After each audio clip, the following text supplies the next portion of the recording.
ओम शांति।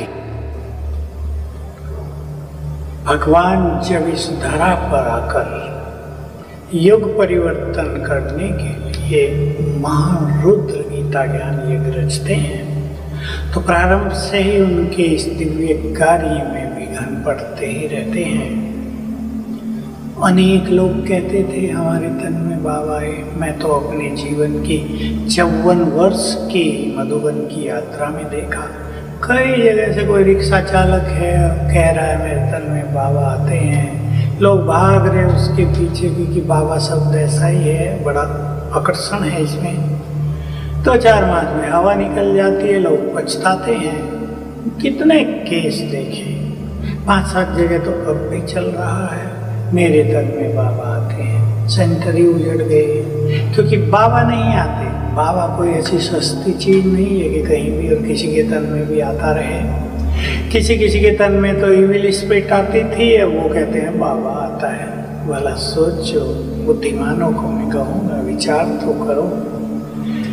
जिसमें भटकती आत्मा आती हो वो भगवान का माध्यम हो सकता है। सबको दिखाई दे रहा है, एक्टिंग हो रही है, ब्रह्मा बाबा की तरह चल रहे हैं, प्यार दे रहे। मैं जानना चाहता हूँ ये मुरली कहाँ है। मुझे भी पता चला, किसी ने पूछा कि बाबा सतयुग में दाढ़ी मूछ क्यों नहीं होती, सिर खुजलाने लगी। कुछ उत्तर नहीं दिया। किसी ने बोल दिया बाबा सब कह रहे हैं बाबा तो नहीं आता। कहा कहने दो ना, बाबा तो बैठा है ना। फिर किसी ने बोल दिया बाबा सब कह रहे हैं भूत आता है, कोई बाबा बाबा नहीं, तो गुस्सा करने लगी। भगवान गुस्सा करता है क्या? सोचो तो सही। और मुझे लगता है ये खेल उसका भी जल्दी हवा निकलने वाली है क्योंकि झूठ सदा नहीं चलता। आप जानते हैं ये उस बहन की गलती नहीं, जो आत्मा उसमें आ रही है वो अपना रूप बना लेती है। मैंने कई जगह सुना बाबा आ गए हैं, कह रहे हैं 108 तरह का भोग मेरे लिए बनाओ। मेरे को फ़ोन किया, विदेश की बात है, भाई जी बाबा आ गए हैं, हम तो बहुत आनंदित हैं, 108 तरह का भोग लग रहा है। मैंने कहा भगवान भोग मांगा करता है क्या? भूखा है क्या? वो तो भावनाओं का भूखा है, प्यार का भूखा है। और वही हुआ भोग खा के कह दिया मैं बाबा नहीं हूँ, मुझे तो भोग खाना था। कितनी जगह हो गए हैं, सब खेल खत्म कर देता है। बुरी एनर्जी फैला के चली जाती हैं आत्माएं, कई नुकसान करते हैं। इसके लिए तो मैं सुनता हूँ कि वो उस बहन को घर घर में ले जाते हैं, जो भी सेठ देखा पैसा मिलेगा, आओ बाबा को बुलाते हैं तुम्हारे लिए। दूसरे घर में ले गए, आओ बाबा को तुम्हारे घर में बुलाते हैं। एक सिटी में ले गए, आओ बाबा को यहाँ बुलाते हैं, आ जाओ बाबा के बच्चों। घूम रहे हैं। भगवान इतना सस्ता है क्या? सोच के तो देखो, क्या ये भगवान का रोल हो सकता है? जिसने भगवान को पहचाना होगा वो तो इन सूक्ष्मताओं को समझ सकते हैं। कोई गए कहते मैं अपने बाप को नहीं पहचानता क्या? मैं तो कहता हूँ तुम बिल्कुल नहीं पहचानते। बाबा क्या है तुमने अभी तक जाना ही नहीं, ध्यान किया है, केवल ज्ञान की गहराई को बिल्कुल नहीं समझा है। भावुक हो के बहकावे में आ गए, कुछ नहीं मिलेगा। जिस यज्ञ से खाया जीवन भर, जिस यज्ञ में अपने को समर्पित किया, उसको छोड़कर जाना, देख लो भगवान की दृष्टि उन पर रहेगी या नहीं। कहते हैं बाबा ने तो कहा था जहाँ तुम मुझे बुलाओगे आ जाऊँगा। ये सूक्ष्म बात है। अव्यक्त बाप दादा का आह्वान जहाँ किया जाएगा उसकी उपस्थिति का आभास होगा, उसके बल का आभास होने लगेगा।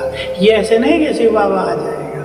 मैं आपको बहुत दिन से कहता आता हूँ अव्यक्त पाठ बंद होगा। मुझे इसका 50 साल पहले पता चल गया था। बाबा ने स्पष्ट कर दिया था एक दिन आएगा अव्यक्त पाठ बंद हो जाएगा, बहुत लोग भागेंगे, संशय हो जाएगा, लेकिन उसके बाद आत्माएं चमकेंगी। आत्माओं की प्रत्यक्षता होगी। जो महान बने होंगे उनके द्वारा बाबा की जय जयकार होगी। अब वो समय आ रहा है। तो बाबा तो ऊपर से अपना पाठ प्ले कर रहे हैं, उसको अब नीचे आने की जरूरत नहीं है। अब तो साक्षात्कार के द्वारा उसका रहा हुआ कार्य संपन्न होने जा रहा है। इसलिए जो बुद्धिमान बाबा के बच्चे हैं इस तरह के बहकावे में भटकावे में ना आए। मुझे भी लोग कहा करते हैं जाके देखा हो एक बार, नहीं विश्वास होता। मैं कहता हूँ जिस सत्य को पाने की युगों से इच्छा थी, जिसकी तलाश थी, वो सब मिल गया। अब हमें भटकने की जरूरत नहीं, जिन्हें भटकना हो जाओ।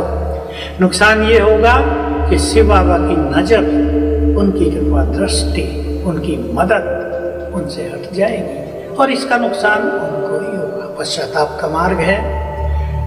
अभी तो हमारी बात को लोग सोचेंगे, वो कहेंगे पश्चाताप तुम करोगे, तुम बाबा से नहीं मिले, हम तो हजारों बार उनसे मिल चुके हैं। आत्मा पूरी तरह तृप्त है और जो योग में उनसे मिलेंगे उनको इस तरह कहीं भटकने की जरूरत भी नहीं पड़ेगी। तो सभी भाई बहनों को मैं कहना चाहता हूँ, शिव बाबा को जानना बहुत सूक्ष्म चीज है और उसने तो ये भी कह दिया, जब तुम मुझे परफेक्टली जान जाओगे तुम भी परफेक्ट बन जाओगे।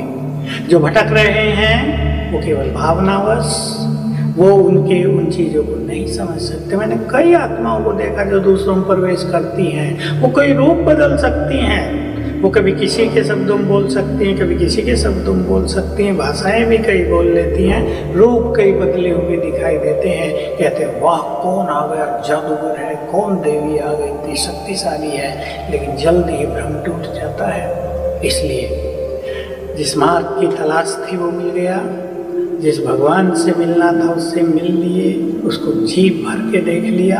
अब कहीं सोने की बरसात भी हो रही हो, उसको जाना नहीं चाहिए।